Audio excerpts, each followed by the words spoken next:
ناوبەناو ئاگر بەزڕا گەیانراوە هەوڵی ئاشتی دراوە هەوڵی گفتوگۆ دراوە بەڵام زۆربەی کات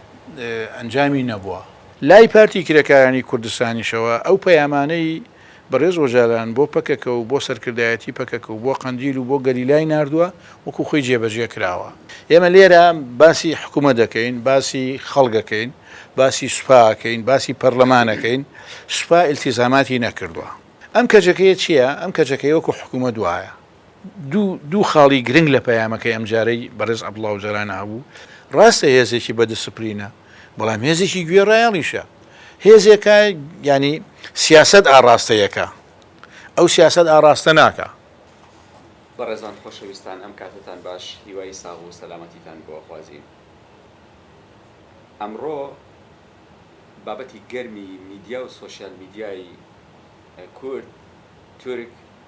و زۆرێک لە میدیا جیهانیەکان دەرکەوتنی بەڕێز عەبدوڵڵا وەژەلانە بۆ یەکەمین جار لە دوای 26 ساڵ لە زیندانیکردنی توانی لە ڕێگەی پەیامێکی ڤیدیۆییەوە پەیامێک بڵاو بکاتەوە لە پەیامەکەیە گەلێک خاڵی جەوهەری هەیە و گەلێک خاڵ هەیە پێویستە شرۆڤەکارانی سیاسی لەسەری هەڵوەستە بکەن ئێمە ئەمڕۆ لەگەڵ بەڕێز کاک دکتۆر فایق گوڵبی وەک چاودێری سیاسی وەک شارەزای کاروباری تورکیا وەک شارەزای فکری ئۆژەلان گفتوگۆەکەین بەڕێزیان زۆر سوپاسی یەکەین کە توانیان ئەو کاتە زێڕینەی خۆیان بدەن بە ئێمە دکتۆر بەخێر هاتی زۆر سوپاس کاک دکتۆر با لەوە بچینە ناو پرسیارەکانمان جەنابەت پەیامەکەی ئۆژەلانت بینی بەڵێ چۆن بوو پەیامەکەی بەلای تۆ بە تایبەتی با ئێستا سەیری شێوە و ڕوخساری بکەین کە بەم شێوەیە دەرکەوت بەڵێ لە ڕووی شێوە و ڕوخسارەوە یەکەم بەڵێ دەڕووی جەستەیی و شێوە بەڵێ یەکەم وەکو تۆ ئاماژە پێکرد دوای 26 ساڵ لە زیندانی توانم بڵێم زۆربەی کات تاکە کەسی بۆ یەکەم جار دەرکەوت خەڵک بینی ئەمە خاڵێکی گرنگە خاڵی دووەمەوە بوو کۆمەڵی خەڵکیکەی لەگەڵا بوو تەبعەن ئەوانە زیندانەیە سیاسیەکانی تری پارتی کرێکارانی کوردستانن هی باکوڕی کوردستان لە زیندان دیارە ئێستا لەگەڵیان یعنی معنایەوەیە تاکە کەسیەکە شکاوە ئەمە دوو خاڵی گرنگە یەکەم بە ڤیدیۆ قسەی کرد دووەم هی کەشی لەگەڵایە ئەمە لە ڕووی هینەوە لە ڕووی سیاسیەوە گرنگە ئەمە معنایەوەیە ئەو با بڵێن پەراوێز خستن و گۆشەگیرکردنەی بەڕێز عەبدوڵڵا وەژەلان بەرەو کۆتاییەت سنووردار کراوە بەرەو ئەوە ئەچێ کاتر کۆتایی پێبێت خاڵی دووەم ئەوەیە لە ڕووی جەستەییەوە تەندروستی باش بوو ئەمە گرنگە هیچ سێم ئەوەیە کە سەیری پەیامەکە یەکەی بڕوای بە ئاشتیەکە هەیە یعنی گەشتبینە ئەمان هەموو کۆمەڵیە لایەنی ئیجابین لە ڕووی ڕوخساری لەسەر ئەوە بۆسیم کاک دکتۆر ئەوانەی کە لەگەڵ عەبدوڵڵا وەژەلان دەرکەوتن ئەمانە زیندانی سیاسی ئێستا بە دڵنیایەوە ئەوانە زیندانی سیاسی نەگینا چیەکەن لەوێ خۆ پێشتریش لە وێنەکانە هەندێک کەسیکە دەرکەوت بۆ نمونەیەکێکیان هاوڕێی خۆی بوو دەمێکە گیراوە یەکێک لە دامەزرێنەرەکانی پارتی کرێکارانی کوردستان بوو من ناوەکەیم بیر نییە بەس ئەمانە ئەکید ئەمانە زیندانی سیاسین یعنی ئەمانە وەفد نین چوو بێتن بۆ لای و پەیامەکەی نەخێرەوانە وەفدەکەنین خۆیمە وەفدەکە ناسین پەروین بۆڵدان و دوو کەسی ترن ئەوانە هەموو ناسراون لە دەرەوەی زیندان ئەبێنرێن و هاتوچۆکەن بەس ئەمانە سیاسین ئەندامانی کەسوکاریشی نین خانەوادە ئەمانە کەسوکاریشی نییە نەخێر کەسوکارەکەشی ئەزانین خەڵگەیان ناسی ئەوان نین بەڵێ باش کاک دکتۆر لە پەیامەکەی بەڕێز ئۆژەلان دڵنیاییەکی زۆر هەیە بەرامبەر بەم پرۆسەیە پێم خۆشە لەسەر ئەو دڵنیاییە قسەکەی خۆی ئەو دڵنیایی هەیە ئێمە کە چاودێری بارودۆخی باکووری کوردستان و تورکیامان کردووە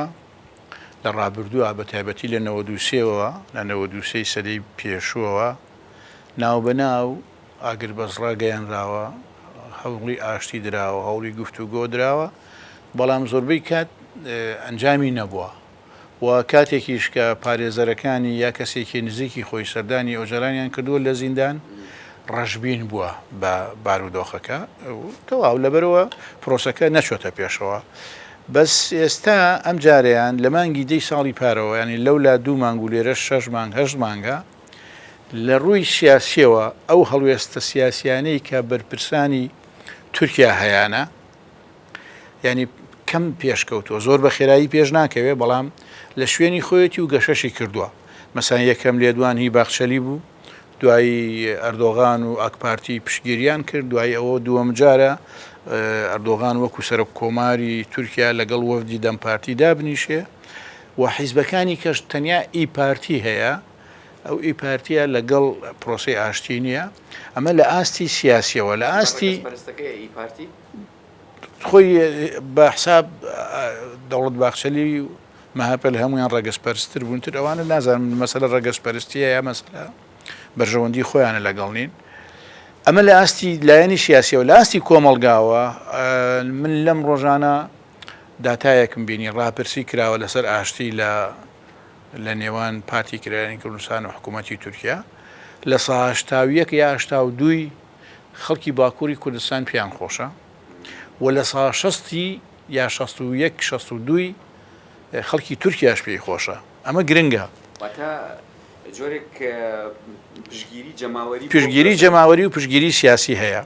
لای پارتی کرێکارانی کوردستانیشەوە ئەو پەیامانەی بەڕێز وەجاران بۆ پەکەکە و بۆ سەرکردایەتی پەکەکە و بۆ قەندیل و بۆ گەلیلای ناردووە وەکو خۆی جێبەجێ کراوە یەکەم ئەوە بوو ئاگربەسیان ڕاگەیان دووەم پارتی کرێکارانی کوردستانی هەڵوەشاندەوە سێهەم وتیان ئێمە چەک داهانین لەم ڕۆژانە شابێ مەفرەزەیەکی هێن وەکو هەنگاوی یەکەم دەست بە ئیشەکە بکرێت لەبەرەوە عەبدوڵڵاو گەشتبینە لەسەر ئەو ئەساسانە گەشتبینە ئەم جارە کاک دکتۆر جەنابەت باسی ئەو قۆناغانت کرد کە لە پرۆسەکەیە گیراونەتە بەر ئەو هەنگاوانی کە هەڵگیراون بۆ بەڕێوەچوونی پرۆسەکە بەڵام تا ئێستا ئەوەی کە ڕوونە لە میدیاکانە ئەبینرێت ئەوەی کە ڕوونە ئەبینرێت لە میدیاکانە تەنها پێکەکە یەک لایەنە چووە بەرەو ئەم پرۆسەیە نا مشکلەکە لێرە چییە سوپای تورکیا ینی کە پەکەکە ئاگربەسی ڕاگەیان سوپای تورکیا وەڵامی نایەوە و کە پەکەکە وتی چەکدانێم سوپای تورکیا هەڵوێستێکی ئیجابی نەبووە ئێمە لێرە باسی حکوومەت دەکەین باسی خەڵگەکەین باسی سوپاکەین باسی پەرلەمانەکەین سوپا ئیلتیزاماتی نەکردووە ئەوە یەک لە خاڵە لاوازەکانە بەڵام پەرلەمانی تورکیا ئەبوو یەکی حەوت مۆڵەتی پشووی هەبێت پشوەکەیان هین نەکرد وەرنەگرت پشوەکەیان خستۆتە مانگی هەشتەوە بۆی لژنەیەک پێک بێنن بۆ بە دوواداچوونی پرۆسەکە ئەو لژنەیە لە هەموو حیزبەکانە حیزبەکانی تورکیایە بە دەمپارتیەوە بە ئاکپارتیەوە بە جەهاپەوە بە مەهاپەوە بەوانیکەوە بزانم بەس ئەو ئی پارتیە بەشداری ناکە ئەمە تەبعەن تۆ لێرەدا ئەبێ وەکو خوێندکارێک تاقیەکەیتەوە دە سوالی بوێنیتەوە دە پرسیاری بوێنیتەوە لە پرسیارێکە سەرکەوتو نابێ سفر هێنێ بەڵام لەوانیکە نەجاحە دێنێ مەسانسە لە ڕووی سیاسیەوە سەرکردە سیاسیەکان ینی هەڵوێستیان باشە تا ئێستاش ئەوە حاڵەت ئەوە عینەکە بەڵام ئەوەی کە هەیە سوپا وەکو پێویست وەڵامی نەداوەتەوە دێنە سەر ئەو پرسیارە کاک دکتۆر لەولا سوپا لەم لا پەکەکە وانەزانین پەکەکە بەشێکە لە جەستەی کەجەکە وانە پەکەکە لە کوێی جەستەی کەجەکەدایە خۆی با بڵین بڵە هەواڵان گۆڕانکاریەشیان کرد لە ئەتوانم 2014 بوو پێشتر بوو ئەوانە پێشتر بوو تا 2006 ئەوانەش بوو گۆڕانکاریەکە چییە؟ پارتی کرێکارانی کوردستانیان وەکو جاران هین نەکرد ینی هەموو شتێک بێت هێزی چەکدار عید بەو بێ ڕاگەیاندن عید بەو بێ ئابووری عید بەو بێ و تا کۆتایی پەکەکەیان کرد بە ڕێکخراوێکی سیاسی ئایدۆلۆجی لە سەروی ئەوە لە تەنیشتی ئەوەوە مەسەڵەن چیان کرد کۆمەڵێ دام و دەستگایکیان دروست کرد کۆنگرەی گەلیان دروست کرد وەکو پەرلەمانی کوردستان کەچەکەیان دروست کرد وەکو حکوومەتی کوردستان دەسەڵاتی دادوەریشیان هەیە ئەویشیان دروست کردووە بەڵام دەسەڵاتی دادوەری لەبەرەوەی سنووری حکومڕانیەکەیان بەرتەسکە و ئەوانە زۆر نابینرێ زۆر چالاک نییە ئەم کەچەکەیە چییە؟ ئەم کەچەکەی وەکو حکوومەت وایە تۆ ئێستا مەسەلەن لێرە لە لای خۆمان لە ئەوروپا حیزبێک لە هەڵبژاردنەکانە دەنگێنێ حکوومەت دروستەکە بەڵام ترەوە حیزبە لە وڵاتە پێشکەوتنەکانە حکوم ناکە ئەچێتەوە قاوغی خۆی تا هەڵبژاردنێکی کە ئێستا پەکەکە خۆی حیزبێکی ئایدۆلوژی بۆ حکمی نەکردووە کێ حکمی کردووە کەجەکە حکمی کردووە کەجەکە چەند کۆمیتەیەکی هەیە هەر کۆمیتەیەکی بەرامبەر بە وەزارەتێکی حکوومەتە یەکێک لەو کۆمیتانە کۆمیتەی بەرگریە کۆمیتەی بەرگری کێیە ئەم گەریلایەنە عید بەون یان ئەتوانین ئێستا ئەڵێن بڵێن دوو دەستگای حرەکەی کوردی تەفگەری ئاپۆیی یان تەفگەری ئازادی لە کار کەوتۆ یا هەڵوەشاوەتەوە یا تەرجمەت کراوە یەکەم پەکەکە وەکو حیزبای ئایدۆلۆژیەکە دووەم کۆمیتەی بەرگری کەجەکە ئەنجا قۆناغی ئایندا چی ئەبێ ئەوە ئەگەر تورکیا بێتە پێشەوە ئەمان بزانین کۆمیتەی سیاسی چیەکە هەمووی خۆی ئەڵەوەشێنێتەوە ئەبن بە حیزبێکی کە چنە ناو حیزبێکی کە سیاست ناکەن تا کۆتایی کەواتە توانین بڵێن لەولا سوپا بێدەنگەکەی تا ئێستا هەڵ نەبژاردووە بەڵێ بێدەنگ نیە سوپا بێدەنگی خۆ هەڵبژاردووە بەڵێ باشە کاک دکتۆر خۆمان نەزانین بەڕێز ئۆجەلان باس لە پەیامەکەی ئەمڕۆیە باس لەوە کە لە پەرلەمان پێویستە ئەنجومەنێکی باڵا پێک بهێنرێتەوە و ئەنجومەنە دەسەڵاتی پێ بدرێت ئەم ئەنجومەنەیشی چییە بێ ئایا ئەم ئەنجومەنە لە کورد و لە نوێنەرانی پەرلەمان دروست ئەکرێن ئەم ئەنجومەنە چییە؟ بەڵام ئەم ئەنجومەنە لژنەیەکە لە پەرلەمان لژنەیەکی تایبەتە بۆ چارەسەرکردنی ئاشتیانەی کێشەکانی تورکیا ئەم ئەنجومەنە چیەکە؟ طبعاً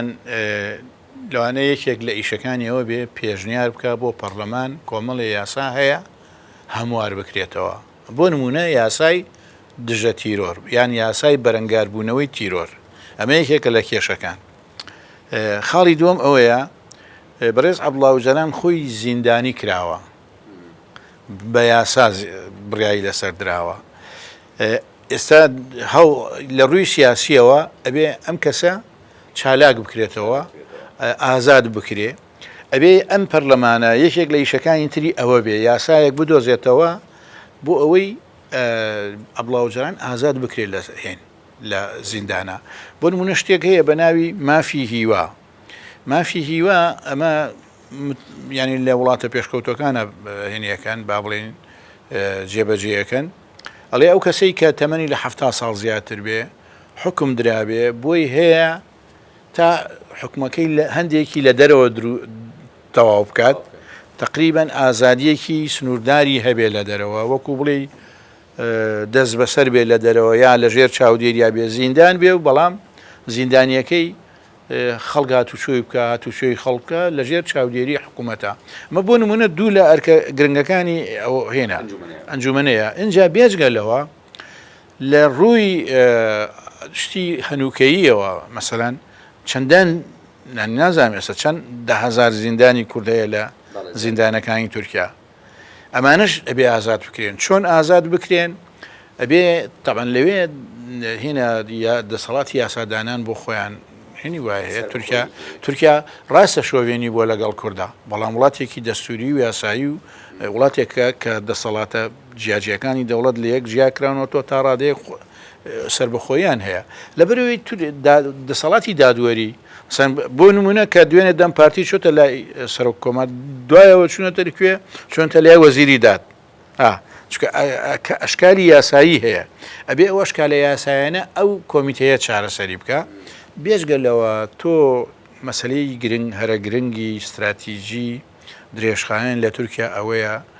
تورکیا خۆی وڵاتێکی فرەپێگاتەیە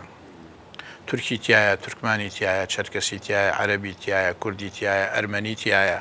بەڵام دەستوری تورکیاڵێ چی ئەڵێ تورکایەکی یەک نەتەوە و یەک زمان و یەک ئاڵا و تا کۆتایی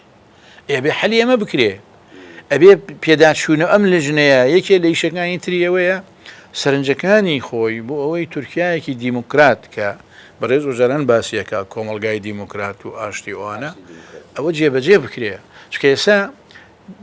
دوو خاڵی گرنگ لە پەیامەکەی ئەمجارەی بەڕێز عەبدوڵڵا ئۆجەلان هەبوو یەکەم وتی ئێمە دەستبەرداری دەوڵەتی نەتەوەیی بووین دووەم وتی خەباتی چەکداریش وەکو بڵی بەسەر چووە وتی ئەگەر ئەم ئەگەر ئەم دوانە بەڕێوە ببینێمە بە گوێرەی ئەو بنەما کۆنانە سیاست بکەین بۆشایی سیاسی دروزە بێ ئەبێ ئەو بۆشایە سیاسیە بەچی پڕ بکەینەوە بە خەباتی دیموکراسی یاسایی تا کۆتایی ئاوانە بۆیە ئەو لیژنەیە گرنگە ئەو لیژنەیە زۆر زۆر گرنگە ئیتر بێژگەلەوەی کۆمەڵی ڕوودا و شتی کەش هەیە لە ڕابردووە کە بووە بکەری نادیار کردوێتی و ئەو هەموو خەڵکە کوژراوە و چی بووە و اختیالات و کۆمەڵ کوژیوانە ئەگەر هەیە ئەو مەسەلەیە ئەو لیژنەیەش بە دوواداچوون بۆ شتانە بکە کاک دکتۆر ئەم دوو وەڵامم بۆ تێکەڵ کێشکە ئەو ئامانجانەی کە پەکەکە لە پێناویە دروست بوو ئامانجەکان بەدی هاتوون و ئێستا بەڕێز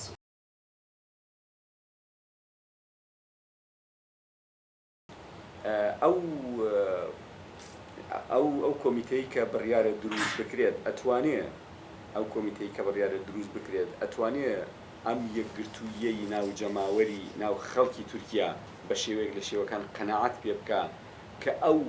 مافوو امتیازاتانە بداتە کورد و بیداتە منتەوەکانی دیکە بەڵێ ئەوە هەردووکی پێکەوە گرێدراوە خاڵی یەکەم ئەوەیە تەبعاً کاتێ پارتی کرێکەکانی کوردستان دروست بوو شتێک نەبوو لە تورکیا بە ناوی کوردەوە ئەیانوت کورد نییە ئینکاری کوردەکە ئینکاری نکوڵیان نەکرد لە بوونی کورد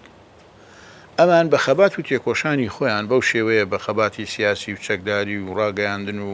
کڵتوری ئەوانە سلماندیان کەوە کورد لە تورکیا هەیە ڕێژەکەشی ئەوەندەیە یعنی دوای تورک گەورەترین قەومیەتە دوو داوای مافیان بۆ کورد کرد داوای مافیان بۆ کورد کرد لە سەرەتا لێرە مۆزوعەکەیە ینی ئەو مەسلەی یەکگرتووی کۆمەڵگای تورکیا لە سەرەتا پەکەکە داوای جیابوونەوەی لە تورکیا کرد و داوای دامەزراندنی دەوڵەتی تورکیاە کرد بەڵام عەبدوڵڵا ئۆجەلان تەبعاً بۆ خۆی مفەکری پەکەکەیە مەرجەعی پەکەکەیە گۆڕانکاری بەسەر بیرکردنەوەیە هات بە تایبەتی دوای ڕوخانی یەکێتی سۆڤیەت و هەروەها ئەو گۆڕانکاریانەی کە لانوچەی ڕۆژهەڵاتی ناوەڕاستە هەیە و هەندێک تایبەتمەندێتی ڕۆژهەڵاتی ناوەڕاست مەسەلەن کە نەتەوەکان چوون بە ناویەکە و زروفێک وای لێ هاتووە ئێستا بۆ نمونە سووریا کاتی خۆی سیاسەتێکیان پەیڕۆ کردووە دژی کورد پێی وتراوازام ئەلحیزام الئەسود یعنی کوردیان لە شوێنێکی دیاریکراوە نەهێشتووە کورد و عەرەبیان تێکەڵ کردووە کورد و ئاسووریان تێکەڵ کردووە کورد و ئینەکە جا تۆ ئەگەر بێی دەوڵەتی نەتەوەی دروستکەی ئەبێ سنوورێکی نەتەوەی هەبێ سنووری نەتەوەیان نەهێشتێتەوە یعنی ئێستا لە تورکیا ینی خۆ ئەستەمبول کوردستان نییە چەند ملیۆن کوردی تایە لەبەرەوە هەڵسا ئەمانە شتی تری گرنگ بوو هیتر ئەوەیە ئەو گۆڕانکاریەی بەسەر جیهانە هاتووە بۆ نمونە ئەوروپیەکان یەکێتی ئەوروپایان هەیە ئەفریقیەکان باوکووری ئەفریقایان هەیە هاوپەیمانی هێن ئەوانە ئەقلیمی ئەوانە زۆر هەیە لە باتی سنووری دەوڵەتی نەتەوەی یا ئیش بکەیتوانە هەڵسا ئەمانە هەموو وای لێ کرد کە گۆڕانکاری بەسەر فکریا بێت لە باتیەوەی داوای دەوڵەتی نەتەوەی بکات داوای دیموکراتیزەکردنی تورکیاکە لە چوارچێوەی ئەو دیموکراتیزە مافەکانی کورد اینجا مافەکانی کورد چییە؟ ئێستا ئەگەر بێت و تورکیا هەندێک ینی مافەکانی کورد بکە بە دوو بەشەوە بەشی یەکەمی هەنووکەیەکان بۆ نمونە ئازادکردنی زیندانیەکان دەستبەردان لە دانانی قەیوم لەسەر شارەوانیەکان ڕێگەدان بە کولتور و زمانی کوردی گەشەی خۆی بکە حکمی مەحەلی شارەوانیەکان یان پارێزگاکانەوانەی کە کوردن و شوێنەکانی ئاش زۆرینەی کوردن خۆیان حکومی خۆیان بکەن ئەمانە هەم کۆمەڵی شتن وا ئەکاکە ئێتر کورد و هێن پێکەوە بژین دوایە ئۆجارانی ئیشی کردو بۆ ئەو شتانە یەکێ لە ئیشەکانی چییە؟ مەسایەنسە دەم پارتی چییە؟ پارتی گەلانی تورکیایە یعنی نەیوتۆ پارتی کورد یعنی ئەوێ شتێ بکە کە گەلان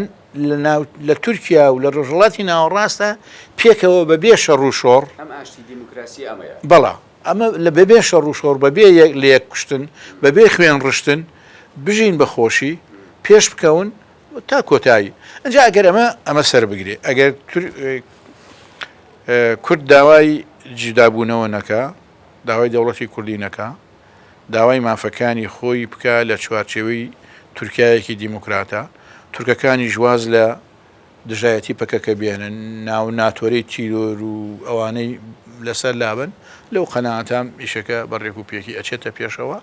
و یەک لەو مۆزوعانە کە من بەلامەوە زۆر گرنگە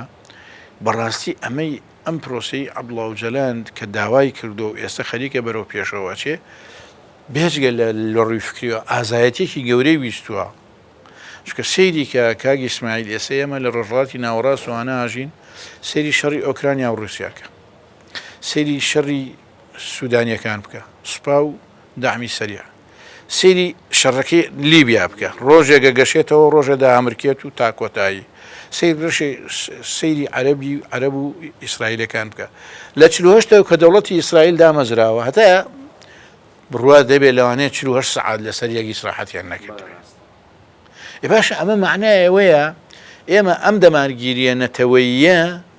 کۆمەڵگاکان و میلەت و ئینسانی ڕۆژهەڵاتی ناوەڕاستی لە کار خستووە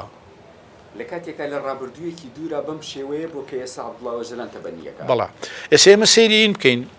ینی سیرکە لە سەردەمی دەوڵەتی عوسمانیا با بڵێن ینی هەوڵی تواندنەوەی کورد نەدراوە ئەسڵەن نوێنەری کورد هەبووە لەناو بەڵام وەکو کورد وەکو مرۆڤێکی پلەیەک نەبووە مەسەڵەن کورد قەت نەیتوانیەوە والی یەکێ لە وڵایەتەکان بێ بەس ئێستا چیەکە بەشی یەکەمیەوەی کە چەوسانەوە نەبووە لە سەردەمی دەوڵەتی عوسمانیا ئەمە باشە بەڵام بەشی دووەمی نابێت کورد مرۆڤێکی پلە دوو بێت ئەبێ کورد هەم مافە نەتەوەی و کولتوریەکانی خۆی هەبێت لە چوارچێوەی تورکیا هەم لە ناو تورکیاشە مەسەڵەن ئێستا بۆ نمونە لە عێراقا لە عێراق ئێمە دوای ڕووخانی عێراق چیمانەیە لە هەرێمی کوردستان دەوڵەتێکمانەیە کۆمەڵی دام و دەستگای دەوڵەتیمان هەیە بەشداریەکیشمان هەیە لە حکوومەتی عێراقا بەردەوام سەرۆک کۆماری ئێمەیە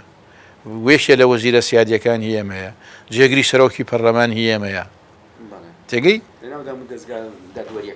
بەڵە لە نەکانە هەمانە لە شوێنە حەساسەکانە هەمانە کاک دکتۆر ئەم گۆڕانکاریانەی کە ئێستا ئۆجەلان باسیەکان لە تورکیا پێم خۆشە بیبەستیتەوە بە گۆڕانکاریەکان کە ئێستا بڕیارە لە قەرارە لە جیهاندا ڕوودا بە تایبەتی لە ڕۆژهەڵاتی ناوەڕاست پەیوەندیان هەیە پێکەوە گۆڕانکاریانەی کە ئەمریکا و ئەوروپا داوایەکەن لە شەرقا و لەگەڵ داواکاری کە بەڕێز ئۆجەلان باسیەکە لە ڕووی ئەنجامەوە لەوانەیە نزیک ببنەوە لە یەکتری ئەمیش ئاشتی و دیموکراتیە بێ ئەمریکا و ئیسرائیل و هەندێک لە وڵاتی تریش ئاشتی و دیموکراتیانەوێت لە ڕۆژهەڵاتی ناوەڕاستان بەڵام لە ڕووی میکانیزمی تێکۆشانەوە ئەوەی ئۆجەلان داوایەکە بە گۆڕانکاری عەقڵیەتە بە خەباتی ئاشتی و دیموکراتیە ئەگەر لەمە و پێش هێزی بەکارهێنابێ ئەڵێ بەسە با بەم ڕێگەیە بیکەین بەداخەوە ئەوەی لە دەرەوە ئێسێمە هەموو پێمان خۆشە وڵا ئێران دیموکراتیزە بکرێ تورکیا بکرێ عێراق بکرێ وڵاتەکانی تر مافی پێگاتە جیاجیەکان بن عەرەب و ئیسرائیل پێکەوە بە ئاشتی بژین بەڵام ئەوەی ئەیبینین خۆسەپاندنی لایەنێکە بەرامبەر بە لایەنەکەی تر ینی لەو کاتەوە ینی کێشەی جەوهری لە ڕۆژهەڵاتی ناوەڕاست ئێستا ئێمە بمانەوانێ مەسەلەی ئیسرائیلە مافەکانی ئیسرائیل کە لە دوای جەنگی جیهانی دووەم دروست بووە تا ماوەیەکی زۆر عەرەبەکان ئەیانوت نابێ ئەم کیانە هەبێ ئەبێ بیخێنە ناو ئاوەوە ئێستا گۆڕانکاری بەسەر سیاسەتی عەرەبەکانە هاتووە گۆڕانکاریەکە چییە؟ قبوڵ یەکەن کە ئیسرائیلیش هەبێ بەڵام دەوڵەتەوەکەیەکی بچووکیش بۆ فەڵەستینەکان هەبێ ئەمە هەندێک لە دەوڵەتە ئەوروپیەکانیش هینیەکەن پشتیوانیەکەن بەڵام هەندێک هێزی تونڕە هەیە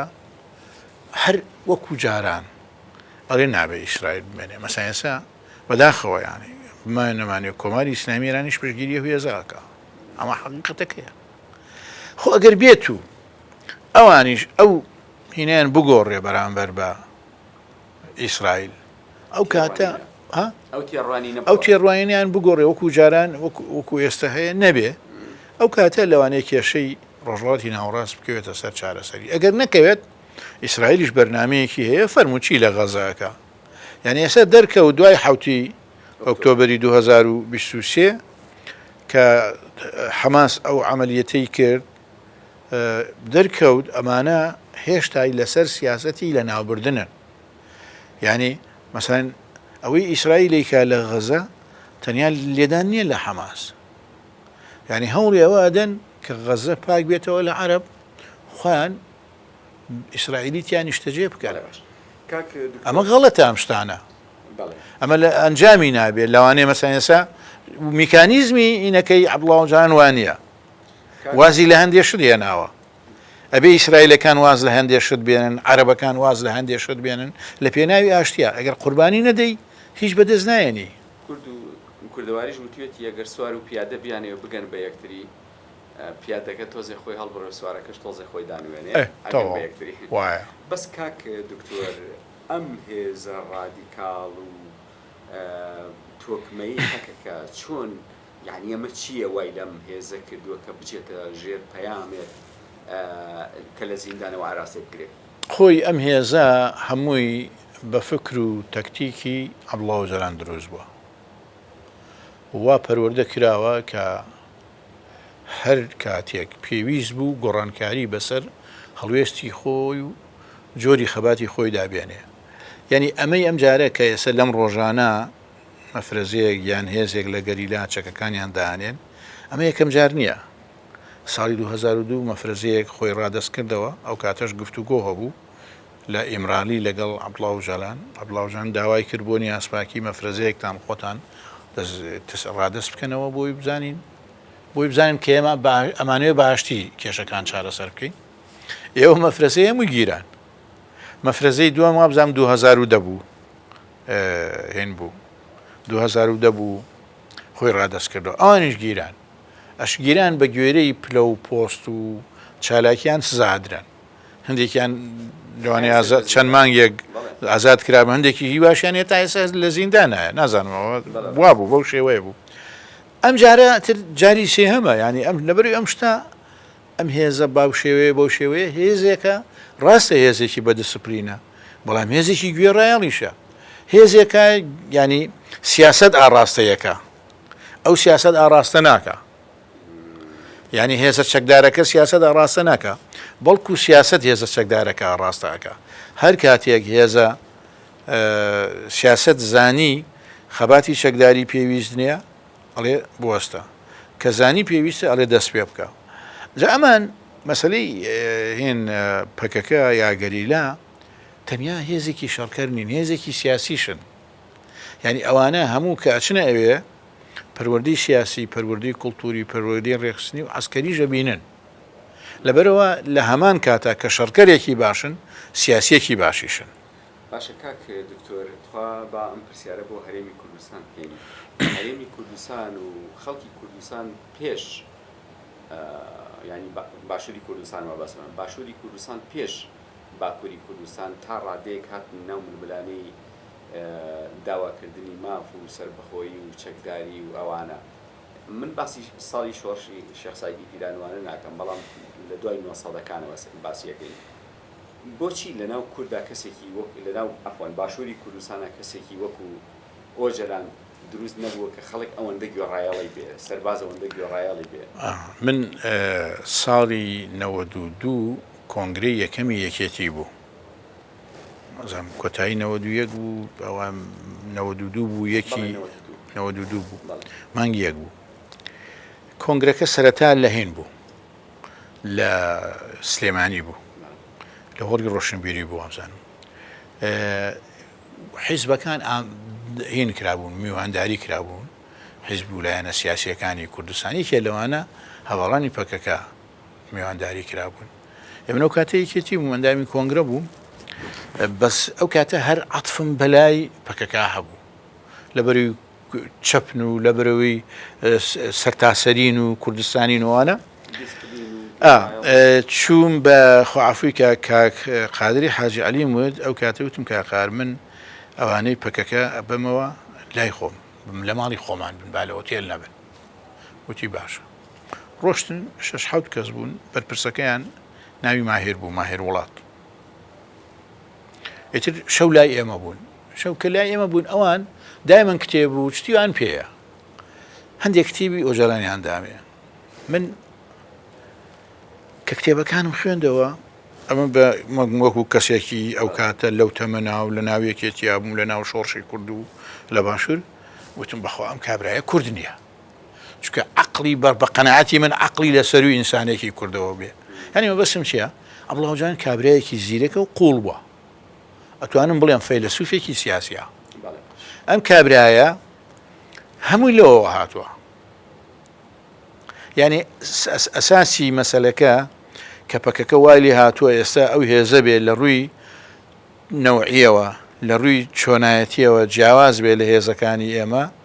عەبدوڵڵاهجان دروستی کردووە چونکە من یەکەم جار کە بینیم کتێبەکانیم بینی وتم ئەم کابرایە کورد نییە دوو ئەوان بۆ خۆیان کە قسەیان لەگەڵا کردین ماهر وڵات هەندێک ڕێنمایی هەبوو وتی ئێوە لەو کۆنگرەیە کۆمەڵێک شت هەیە حەزەکەم بیڵێم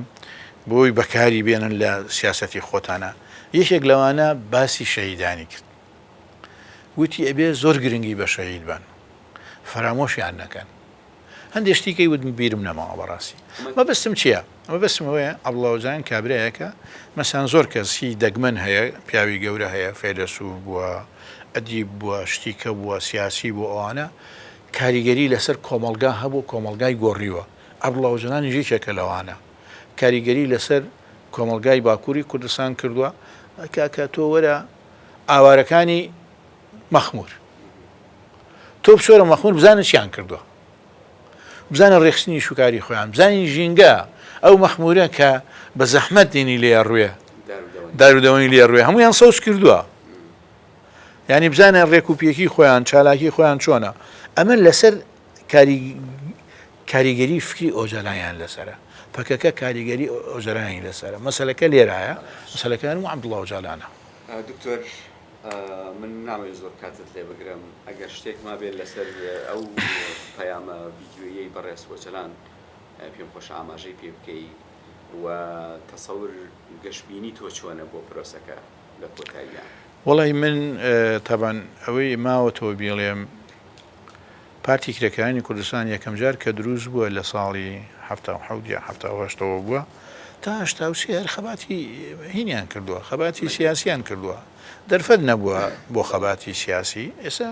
دەرفەتێک هاتۆتە پێشەوە بۆ خەباتی سیاسی ئەم جارەیان بە قەنەعەتی من زەمینەی ناوخۆی تورکیا و زەمینەی ناوچەی و جیهانیش بۆ ئەو خەباتە باشە بۆ نمونە کە عەبدوڵڵاهجان ئاگربەسویتی ئاگربەزڕا بگەین و پەکەکە هەڵوەشێنەوە لە سەرتاسەری جیهانە پشتیوانی کرا نەتەوە یەکگرتووەکان ئەمریکا بەریتانیا ئەڵمانیا فەڕەنسا ئەمە جاران وانە بوو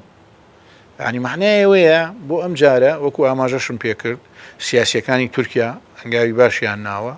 جەماوەری کورد لە تورکیا جەماوەری تورک لە ساڵ 60وانەی زیاتر قبوڵیەتی لەبەرەوە من گەشتبینم ئەوە گەشتبینیشم ئەوەندەی